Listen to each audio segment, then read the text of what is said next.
Les inondations, phénomènes naturels récurrents et souvent imprévisibles, se manifestent principalement lors de crues soudaines des rivières, de pluies particulièrement intenses ou encore du débordement des lacs et autres cours d'eau.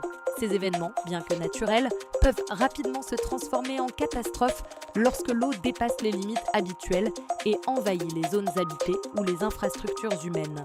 Dans ces cas, les conséquences peuvent être dramatiques, tant sur le plan matériel que humain. Les infrastructures touchées par ces inondations sont fréquemment endommagées, voire totalement détruites. Les routes deviennent impraticables, les ponts s'effondrent parfois et les réseaux électriques subissent des pannes généralisées.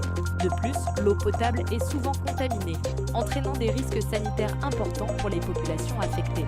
En milieu rural, les terres agricoles inondées subissent des ravages considérables, détruisant les récoltes et réduisant les capacités de production alimentaire, ce qui aggrave les pertes économiques et peut engendrer des crises alimentaires. Ces phénomènes touchent régulièrement différentes régions du globe. En Europe, certaines zones traversées par de grands fleuves, comme le Danube ou la Seine, sont périodiquement affectées, surtout lors des crues hivernales ou printanières.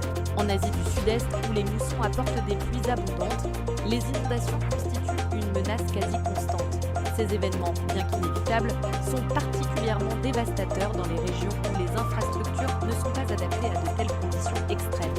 Pour limiter les impacts des inondations, diverses mesures d'ordre de prévention et de gestion des risques sont mises en place. Parmi celles-ci, la construction de digues solides et d'autres dispositifs de protection physique jouent un rôle crucial. Parallèlement, des systèmes d'alerte précoce permettent d'informer rapidement les populations et les autorités locales en cas de montée des eaux imminentes. Enfin, un aménagement territorial réfléchi, incluant la gestion des zones à risque et la préservation des espaces naturels comme les zones humides, contribue à réduire la vulnérabilité face à ces catastrophes.